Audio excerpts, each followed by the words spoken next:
On this episode of Imagine, Create, Inspire. I would define myself as a free spirit, Renaissance butterfly.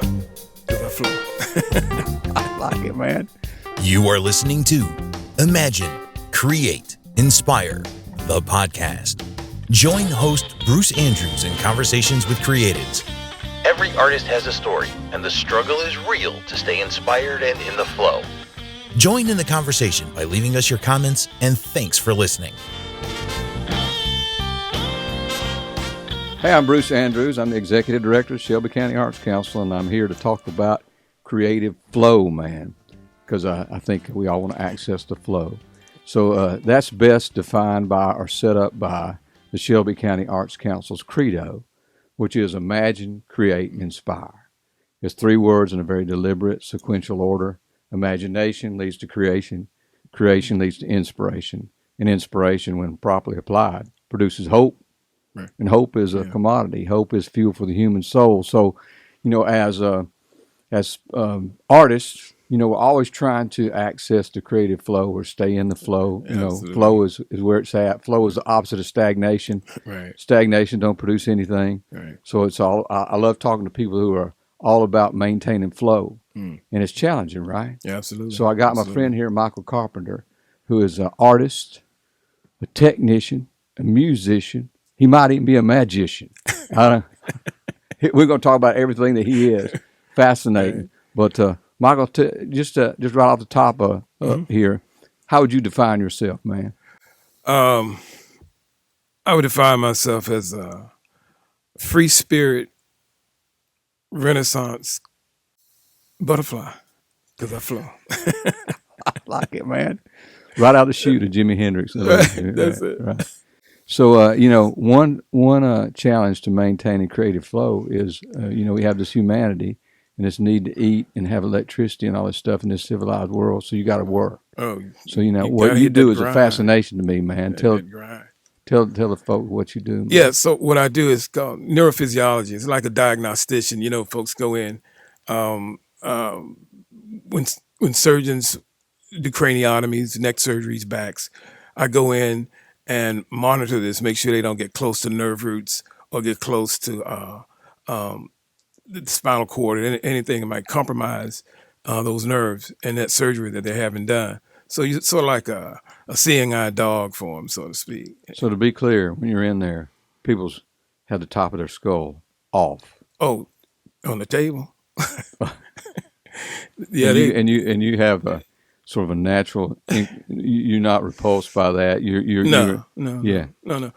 Once when I was a kid, I was about 5 or 6 years old. My sister and I saw this dog, right? It was a puppy. Someone had killed it. And it was all opened up and its guts hanging out. And my sister was like, what are we going to do? And I got some sticks. And I went down. I was peering around to see just what it looked like and where the break was in his jaw. And that never repulsed me. It was like fascinating. But, you felt empathy for that dog because we buried it. Yeah. And I felt sorry for him, the puppy. But you ever since then, you had like a fascination with the human brain, right? Sure, the human body, the brain. But the brain is the nucleus of everything. When people say, and bless their hearts on Valentine's Day, they got this little heart that shows the love. Love comes from a certain area of the brain. Not the heart. You're right. No, it's part of the limbic system. Yeah. So it's not that. That's where the emotions come from, and it controls everything. So you came to this profession through the Navy? Yeah, through the Navy, through nursing. Well, the Navy was I took outside courses while I was in the Navy from University of Maryland. Right. And over time, I was able to get my registration and so forth. Right. Took a long time to do it because I'm in the Navy and we going all over. But I was able to do it, finish that. Yeah. What do you get think? My registration. So you've been looking at all these human brains, man. Mm-hmm. Something that me and Philip hadn't done. Yeah. And so, and it's just a water and flesh. I mean, it's where do you suppose creativity comes from, man? Oh, creativity comes from God. Yeah. I mean, hands down. How does it process in the brain? I mean, what's your best elevator speech about that? Well, you got different hemispheres that control certain things that we do, our gifts and so forth. Left side of the brain, right side of the brain. It's and everyone's it's the same, but it's different. Yeah. It's an enigma, really. Right. It's an enigma.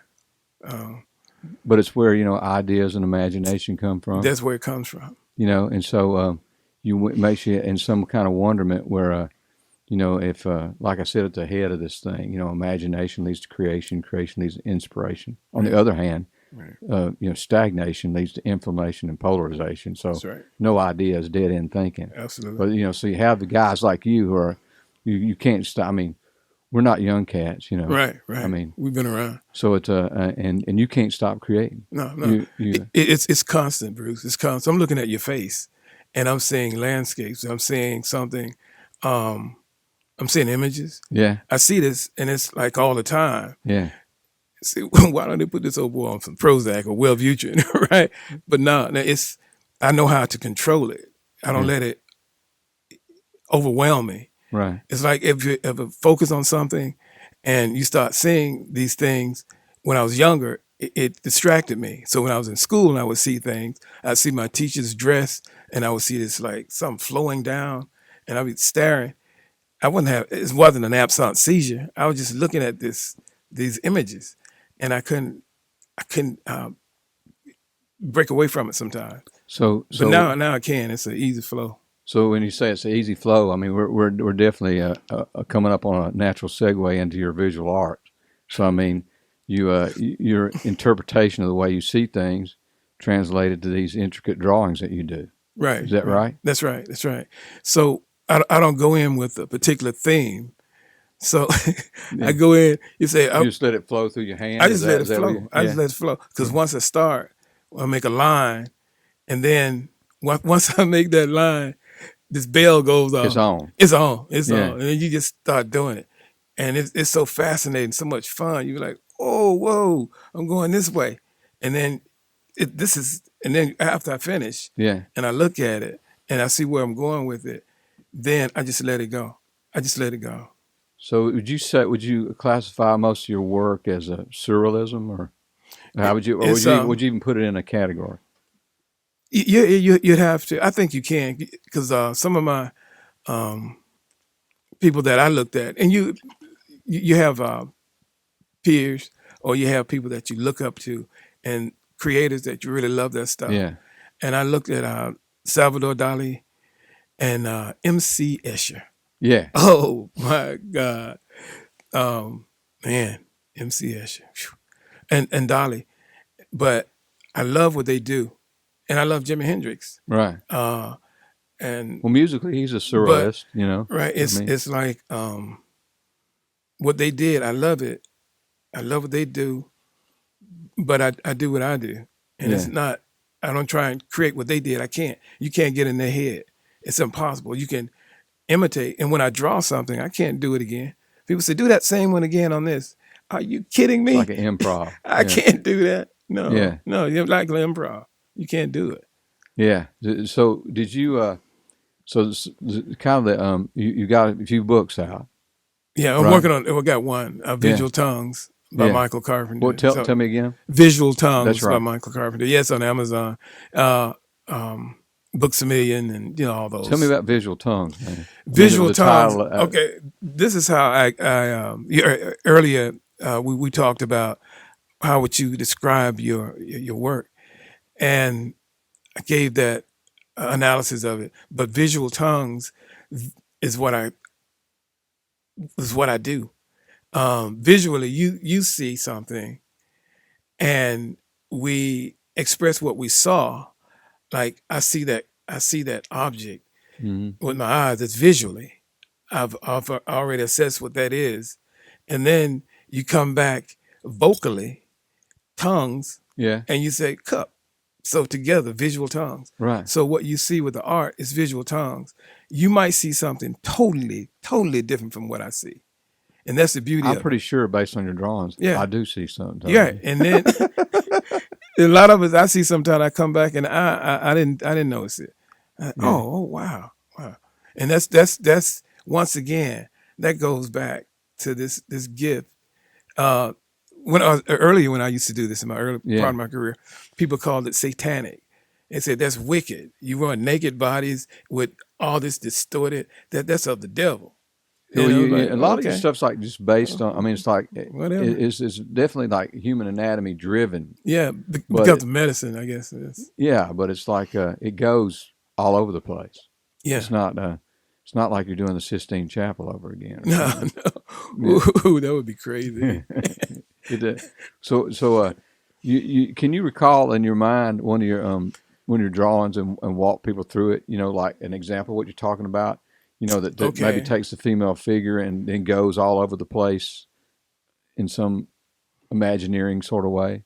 Okay, yeah, I got one I did, and some of it is untitled. Yeah, because once again, if I put a title on it, I've already labeled it, and I don't feel right doing that sometimes because I can't label that. You might look at it different and go, "Well, should I title it?" Right. Yeah. Absolutely. Yeah. And then you got to look at it. It's it belongs to you as well as it belongs to me. You know. So I like that. Yeah. I don't. I just thank God for the gift. But anyway, it's one picture where this lady, she's like looking up at this being, and it's sort of like flying this way. And I do believe this passionately. I ain't never been there before. Right. My time coming, I see it. Yeah, but the spirit world, there's these beings, right? Yeah. And you see a lot of these little beings that I have on it. This is what I think they are. Freeze that, okay? Going back when I used to have these fever dreams when I was a kid. Yeah, okay. And I used to be really sick. I had asthma real bad. Couldn't play baseball. Couldn't play football. When I played baseball, I hit overhand. The girl wouldn't choose me. The girl, Cynthia Thomas, she was so pretty. She didn't even like me after that because I couldn't play no sport. Yeah. But I could draw, and I could draw maps, of the United States and this and that. And then she liked me, and then she got fat, and then things didn't work out. Yeah. But seeing those beings when I was seeing those beings is what chapter I saw. Right there in 2 sentences. That's pretty masterful, dude. Yeah. And seeing those beings is what I saw when I had those fever dreams. Yeah. And they would help me now, out. In these fever dreams, I mean, they were like it's like you were taken into a tornado and it was going around. Yeah. And they would come and just hold me and guide me through it and not let me be bashed against some kind of stone. The dream. In the dreams. Yeah. Because, it was so intense, come the fever and all that. But they were always there in a beautiful way that they looked like, oh my God. Yeah. But I trusted them. Yeah. And you try to render them in these drawings. Yeah. Yeah. And once when I do it, when I start drawing, that's when my mind just takes over and create the thing. And I'm just like a vehicle with it at that point. But my mind is still going. You can't displace that spirit, soul, and body, right? That's right. Yeah, so you usually apply, on the technical side of your drawings, you usually apply color later, right? Yeah, and that's the only thing I have a problem with sometimes, a lot of times. I'm colorblind. And that's interesting to me, man. So I think I told you that. That's why I was kind of baiting you, but the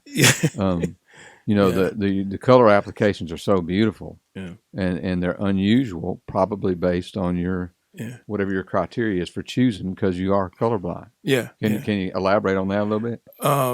Sometimes I get a lighter, I guess it's yellowish, oranges or whatever.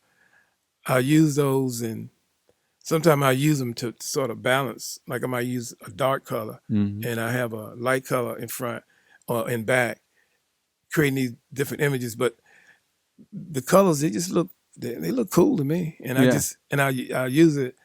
And now, when you say you're colorblind, what colors do you see? Usually, that means you can see some. I can see some, I can see some, but then they start to morph. I got you. I can look for a while. So if you're looking at that orange that you frequently use, what does that look like to you? Orange, it'll get blurry, and it'll turn kind of dark, kind of like I guess brown.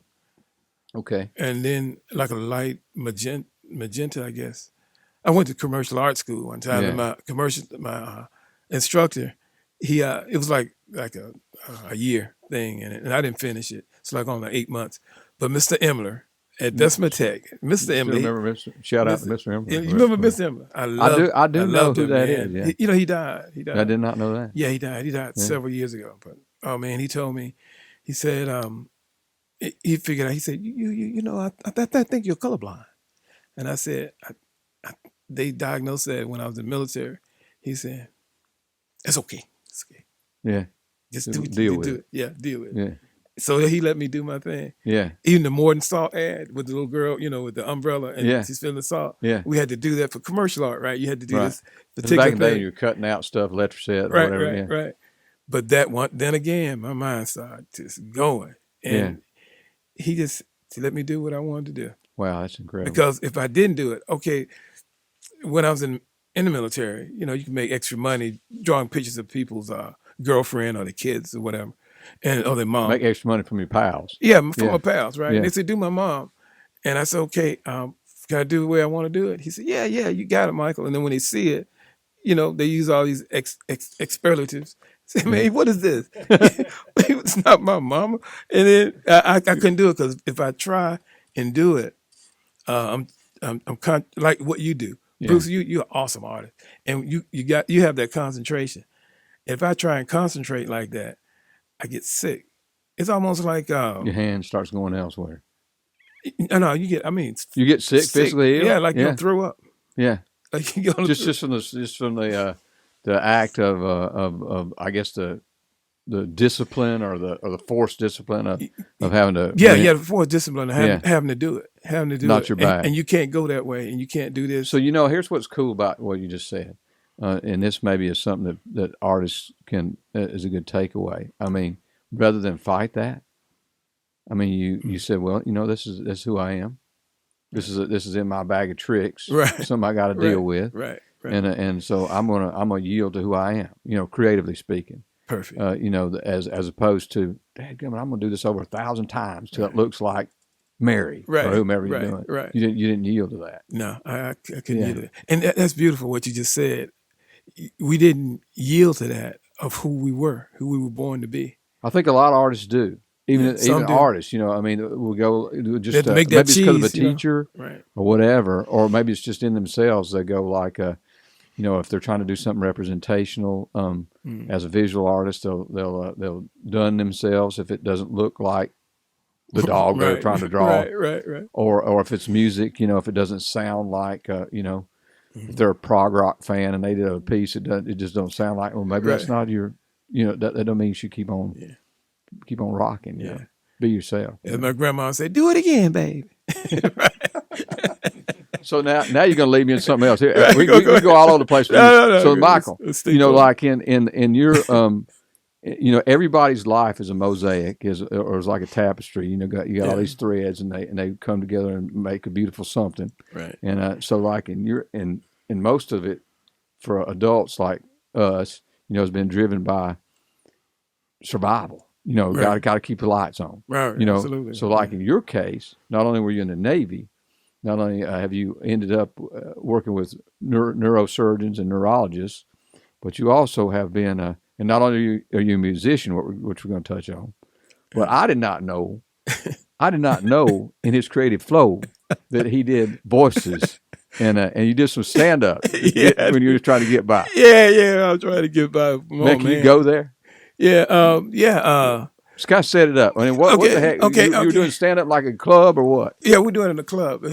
We call it a coffee house, right? All right. It was like during the early. About 90s. What age were you?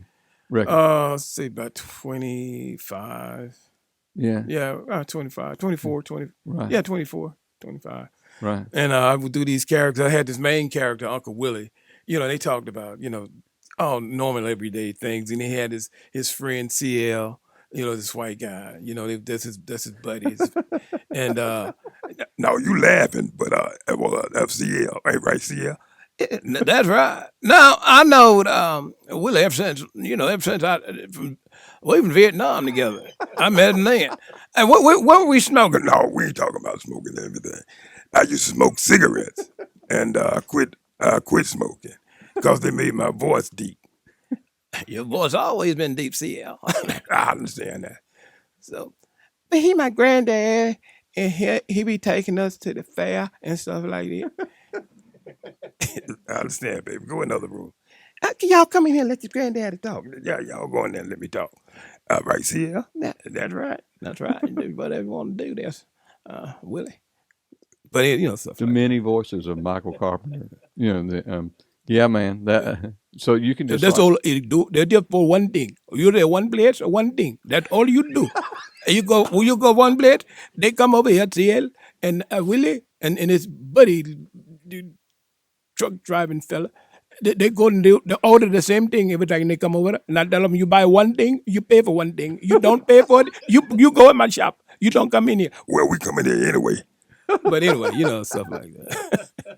Oh, that's good, man. And then you go on, get a narrative. That's good, man. Your talent knows no bounds. It's just like you. Maybe you should bring that back a little bit. Now I'm going to ask you, and you can tell me the truth. Do you drive your wife crazy with that stuff? No, she's pretty. She like it. Yeah, she loves it. She loves it. You break out with another personality every once in a while. Yeah, I break out every now and then. Yeah. This bacon was made to be a little bit crisp, but it ain't crisp anymore. Well, she said, just eat the bacon and shut up. Yeah, that's awesome, man. Yeah, she don't have to seek no other man because she's got 4 or 5 in the house already. That's right. Yeah. That's right. That's awesome, man. That's incredible. Well, so all these, it's like it's not uncommon. I found, you probably found too, that somebody who defines himself as a visual artist is also a musician. Yep. Or a poet. Yes. Yes. I like to write some lyrics, and I'm not necessarily defining myself as a songwriter, but I like to write some lyrics and wrote some songs. And I know you've done the same thing. Yeah. And you got a lot of musical manifestations, just like those voice manifestations. Yeah. Yeah. And so one thing that I always thought was super unique about you is your approach to the banjo.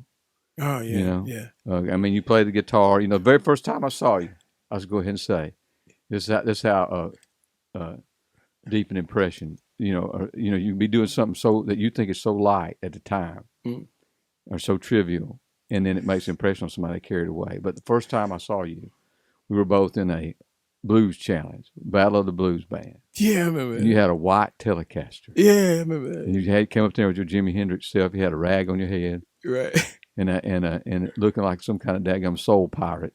Right. And got up there and just killed it. You played a song about an armadillo, I think. Right. Armadillo Blues. Armadillo Blues. Yeah. Right. And just killed it. And so I told my guitar playing friend George, I said, I don't know who that cat is, but he didn't want it. And then some young buck came up there. It was like a 16-year-old. Right. And played it with his teeth and everything. He wasn't technically. Right.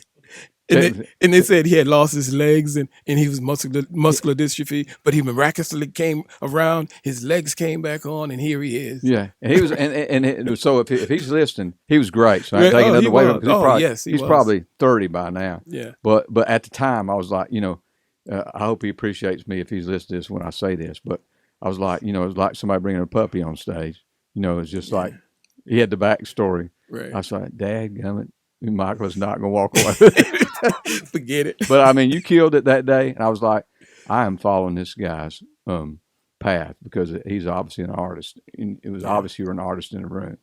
So I said that to say that, here I go start following you, and as this guy I saw with a Telecaster just doing the Jimi Hendrix kind of thing up there, right? Like Jimi Hendrix meets Albert King kind of thing, right? And then I see you playing a banjo. And so I'll segue by saying, what's up with that? How'd you get into that, man? Oh, man, I've always loved bluegrass. I was, I was growing up in the 70s. You had Soul Train. You had all these things happening, right? Soul Train. But, see, I was a closet bluegrass lover. Bill Monroe. Yeah. And what was the guy that found Dolly Parton? Porter Wagner. Porter Wagner. Yeah. Oh, with those shiny suits. Yeah, playing man. the guitar. He was kind of a pimping in a redneck sort of way, wasn't he? Man, I thought Porter Wagner was it. I didn't tell nobody that. I was closet. Yeah, I wouldn't breathe it to your friends. But I like the way the banjo sounded. And my great grandmother, she blew the harmonica. You know, she played the harmonica. Yeah. And she liked country music. Yeah. And the kind, you know, that some of that traditional old stuff. Stories. Yeah. And I guess I never could afford a banjo. I thought, well, when I got in the military, I was able to get one from a pawn shop, and I just messed around with it every so often. You were playing a guitar before that? Yeah, I was playing guitar. So basically, you just translated your knowledge of guitar to banjo. But yeah, it's totally it's opposite of the guitar. And most banjo players will tell you, guitar players that play both, they'll tell you the chords are different than that, and it's you have this drone string, right, and this and that. But the sound that it makes, you know, it's just incredible. It's beautiful. Yeah. So you got a style that you can either play claw hammer or three finger, like with Latin Scruggs and all them doing the 50s, bringing all that in using the picks. Yeah. And I'll get to picks in a minute. Got a story about that one, about you.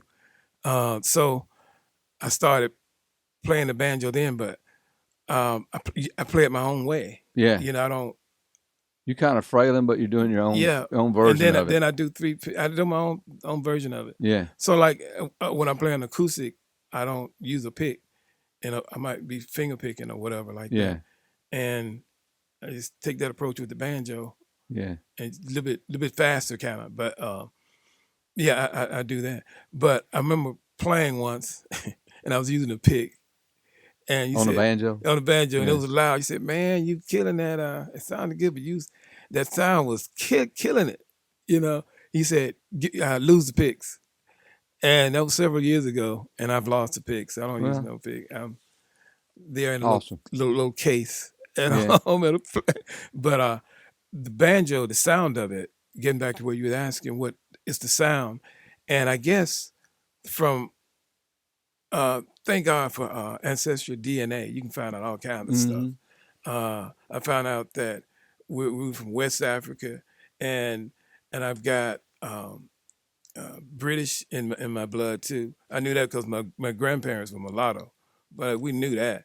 But that said, I guess from where the banjo came from, Africa, from around Mali, right, and it was transported up through the British Isles, and the Irish really loved it and gravitated towards it. So like even with tap and all that, right. But the British were like, no, we can't do that. We can't even go there, mate. Right? What? And so when they came over to the Americas, and the Appalachians, they traded licks with slaves, this and that. But as time progressed, 1860s or so, even there was progression of it. Around the turn of the century, black folks were portrayed with the banjo as buffoons, minstrel shows, and this and that, and they were portrayed in blackface and all that. And black folks just said, the heck with that, I'm not doing that. I don't even like done with the banjo. No, we're done with the banjo. Yeah. There's a couple of people still do it. Like they do keep it traditional, and they keep that traditional dress, like the Carolina chocolate drops. Like they're incredible. But they still play that traditional way. Me, I just wanted to write to it. I wanted to write to it, not just doing the traditional way. You know, am I part of that tradition? Yeah. I think so. I mean, why don't you pick it up and play some, man? Okay. I mean, if you're ready, if you feel like it. Yeah. And just you kind of explain it as you go. You don't have to play you play a song if you want to, or just sort of explain it as you go. Just playing it. Listen to that old bluegrass.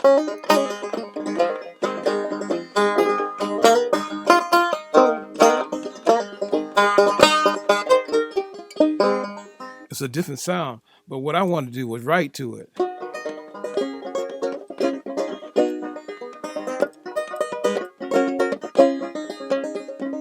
Woke up this morning before sunrise.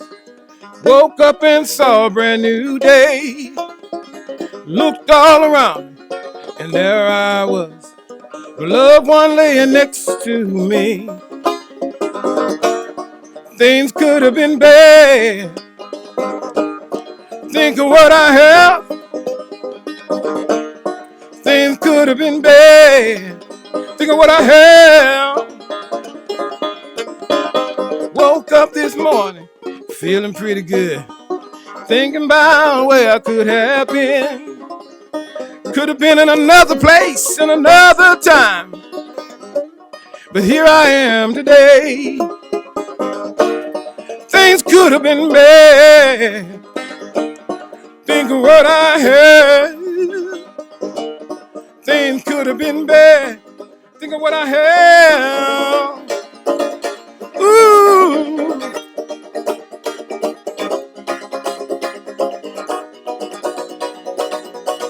Things could have been bad. I think of what I have. I began to wonder, and I began to think, what was my call? Did I wait too late for this to happen? Or did I wait at all?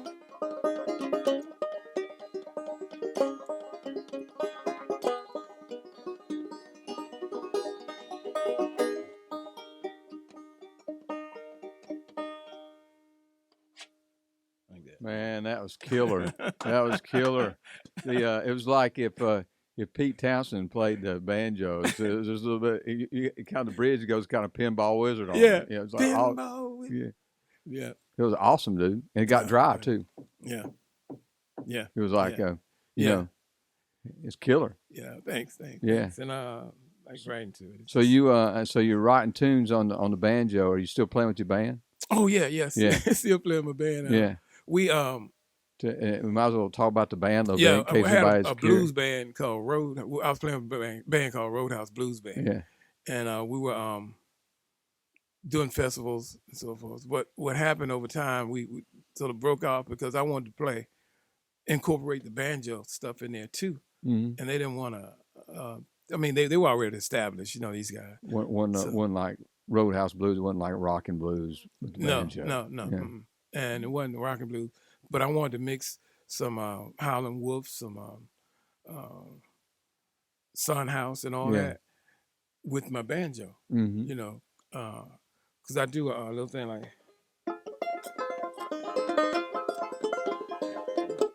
Death Letter Blues. Yeah.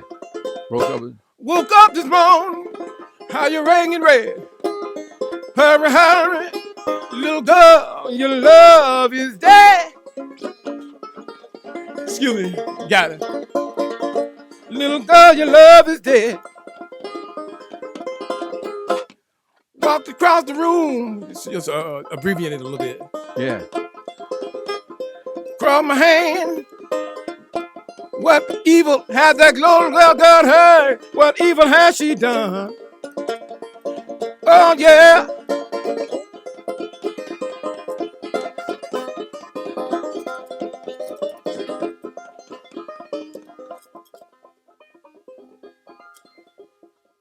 Like that. That's killer, man. That's a great.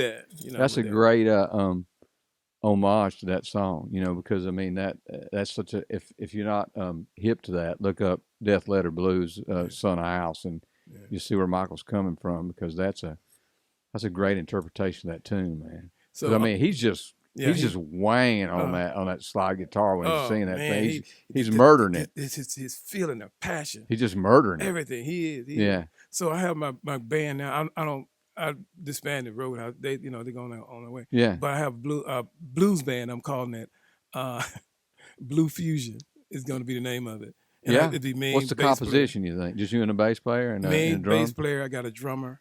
Yeah. And a harmonica player. Yeah. Yeah. So killer. Yeah, and I'm going to be singing some, and then I don't really have a blues voice.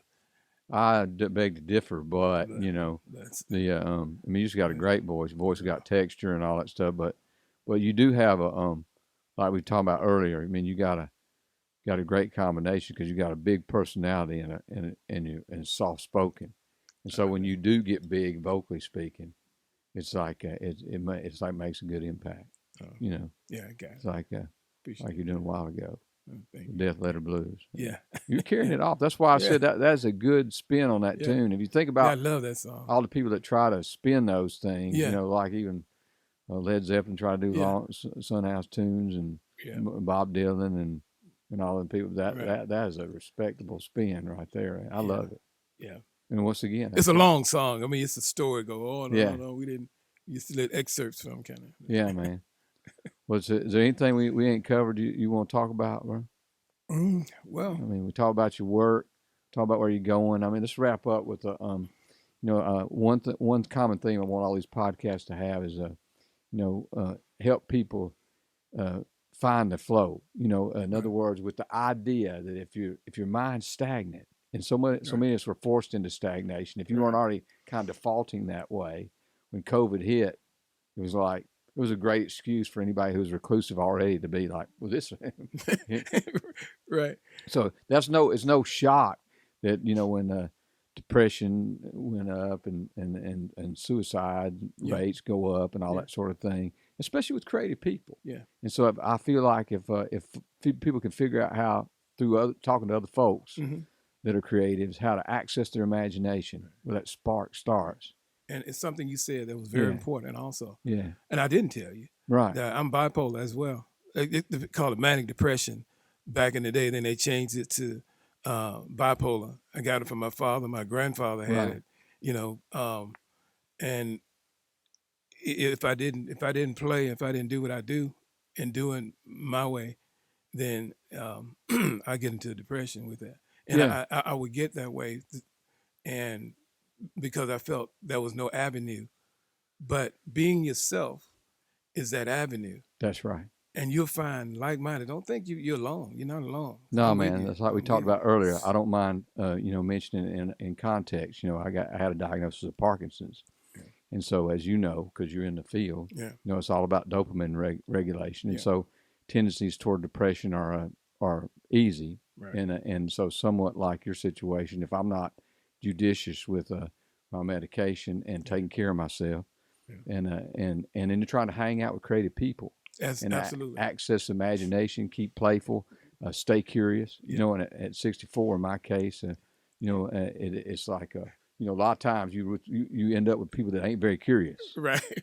They have decided how it all goes. Right. I'm with you. I'm 64. That's right. So we were saying so we we don't want to be stagnant. No. So you got any advice along those lines about because you see a lot of people coming through that clinic, if no other reason, they got all kind of neurological conditions, maybe Parkinson's, maybe something else that's some kind of brain. Yeah, you like a bartender. Yeah, I mean, they come, they tell you everything. The little old ladies, everybody, they talk to you.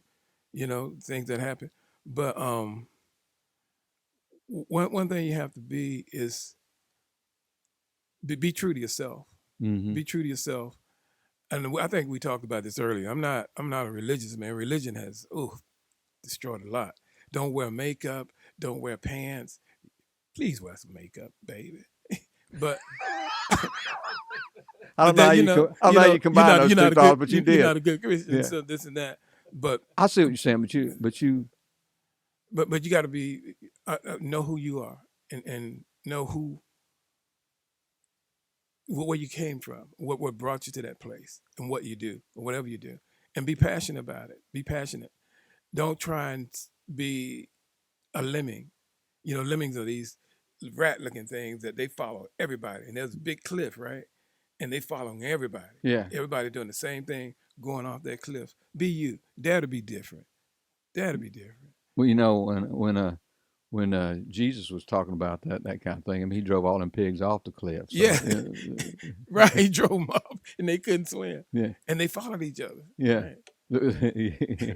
And I think the allusions to sheep in the Bible were more along the lines of what you're talking about. I mean, the warnings against being religious. So coming from a Christian perspective, to apply it to that, I mean, it's interesting to me that the religious people in the New Testament scriptures were the enemies, the Pharisees and the Sadducees and all that stuff. And so I'm with you. I know. I know you believe in God and divine guidance. We talk about it all the time. Oh yes, and I think that's what has you saying, and be around. One another thing, be around those people that are going somewhere positive. Yeah, and they might not be. They might not be like me and you. They might be coming from Totally. some other perspective, man. Absolutely, absolutely. But if they're creative, Right. if they're accessing their imagination, and they want to engage in conversation, then I'm in. Right. And one thing from being in my field about the brain, we're all energy. We're just like the cosmos. I mean, it's energy. We're all energy, and that energy feeds off one another. I mean, you can meet a stranger and you can talk to them. That's that energy connecting. You know, Humanity. It's like with you, with us. You know, Yeah. friend, you're my brother. You know, it's like that energy is there, and when we talk, we go on. And there have been times I've called you. I might be feeling down about something. I don't tell you that, but I don't need to. After we finish talking, I'm okay. Yeah, well, I'm with you. Maybe that's a good way to put it in the category. There's if you want to like ultra simplify your contacts with people, there are people with whom you can spend 5 minutes and you feel like they gave you some energy. Yeah. There are also people with whom you can spend 5 minutes. They took away a lot. They took energy. away, zap you. Like a buzzkill. Yeah. You know, it's like that's it. And you know who they are. You see them coming, and you can't always mediate that. But to the degree you can, if you want to stay up and connected to a creative flow, then you know, like hey, we're here in the Arts Council, the Shelby County Arts Council. We have an art gallery, we have a performance venue, and a lot of times I'll have artists or musicians will come to me and they'll say something akin to, "I want to get more people to know about me. I want to play. How do I get connected? I'm like, well, first off, why don't you connect with other artists? Right. Why don't you come to the gallery shows? You know, in other words, they tend to want their gallery show to be there. Right. And they're going to wait to come till it's their gallery show. Right. I'm telling you, this is real. Or they'll stand in a show, a concert, and wish they were up there the whole time so bad they can't listen to the music. Right. It's like right. You know what I'm saying? Yeah, I know exactly. It's like it's like you know, you and I have been told if you're perform for the audience, not the 10 guys in the back of the room with their arms folded because they're musicians, right. wishing they were, you know. So it's just it's a matter of getting out and networking and doing like we're doing now. Hopefully, if this is nothing else, it's an example of great conversation to have. Yeah. You know, because the conversations that are being had on social media platforms are not conversations for the most part. That's right. They're just one-sided affirmations of this or that. One thing you said, what you're saying is not to be selfish, and you know, it's selfishness is one of the attributes to me of evil. You know, I stay away from evil like that.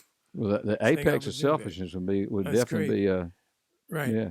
So it's about giving, because I want to be able to give this to so many people to sit down and enjoy my art, enjoy the music, but the art sitting there looking at it, and you just come the next day and enjoying it. Yeah. I want to give it. I want so many people to see it, because it fascinates me. Right. You know, and it's like, oh man, but it's, you know, just seeing other people enjoy it. Yeah. It's even more rewarding, and you want to give more. When I was a boy, we used to have to get water, and you get a pump. You ain't got nothing in that pump, but you got about 6 ounces of water, and you take that water and you pour it down in there and you pump it. Lord, I hope this work out, because this is all I got. And all of a sudden, you're pumping till your arm just leave your body and keep pumping while you're getting the water out. It's just forever flow. But in other words, you're giving all you're giving. Yeah. And then you just flow. And other people get it, and they give, and they get, and they get, and get. Sort of like that. Well, I don't believe in this pyramid thing. It's crazy. But anyway, you give it, you get around those people, and they give it, and they give it, they give it, they give it. Yeah. It's pretty cool. I mean, again, you know, I'm prone to biblical analogies, and so if you're not a Christian out there, and you forgive me, you know, but the whole conversation is about living water. You know, about you know, when the woman at the well, she's like how do you know all this about me, Jesus? He's like, well, you drink my water. He said, you never run dry. Right. You know, you drink this water, you won't be thirsty again. Free flow. And that's what he's talking about. Yeah, I mean, not only the truth and the light and all that stuff, but just flow, man. It's what makes us human. You know, you never see. I think I told you earlier, especially when you were regaling us with that story about the busted up puppy. Yeah. I'm an animal lover. I know Philip is over there, and I know you are too. Yeah. So but as much as I love animals, as much as I talk to my dog, I never seen her with a sketch pad or a journal. Right. I never seen her, want to jump off the roof having an existential crisis. Right. Right. It's only humans that do that. Yeah. So much as all y'all out there love raccoons and squirrels and deer and dogs and cats. If y'all have one that's up on the roof threatening to jump off, maybe I should take that back. Maybe these deer that run out in the road in front of cars, maybe they're having an existential crisis. Right. I don't know, but I don't think so. I don't think so. I think it's humans. Right. Right. So the way to keep from having that is to network with creative people like you, and then you know what? Then it's just so patently obvious that whatever differences you have in upbringing, and ethnicity, and color, and all that, it becomes the opposite thing. It becomes beautiful. Yeah. Not, yeah. Yeah. Yeah. Like anybody that paints, no, you don't put one band of colors on your palette. Right.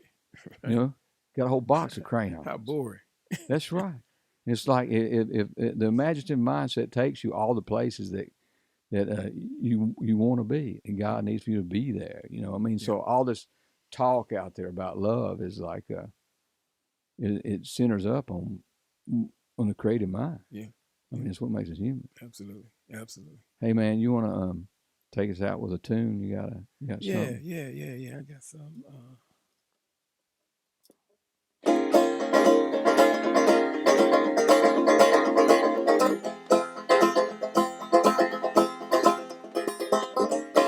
Standing in this ocean feels really deep. Am I rising with my emotions? Emotions wrestling with me. One day we'll all fly away to that place of rest. One day we'll all fly away to that place of rest. It's anyone's guess, so I pray. Hey. So I pray. Hey. The sky was blue that afternoon, was autumn gray that very next day. Yeah. Hey. So I pray. Hey. That's great, man. So look, y'all be sure, I don't know what platform you're listening on, but this is a brand new podcast. We're like 3 episodes in. We're going to do 4 or 5 or 6 before we release it. But make sure you share it on social media. Make sure you connect with Michael on social media, all the platforms he's on. And, we'll be putting out some positivity, right? Right. So connect with us and let both of us know what you'd like to talk about and what you want. If there's somebody you think I ought to interview, I want to know. Right. Come see us at the Shelby County Arts Council down here in Columbiana, Alabama. Thanks for having me. Brother. Thank you, man. I enjoyed it.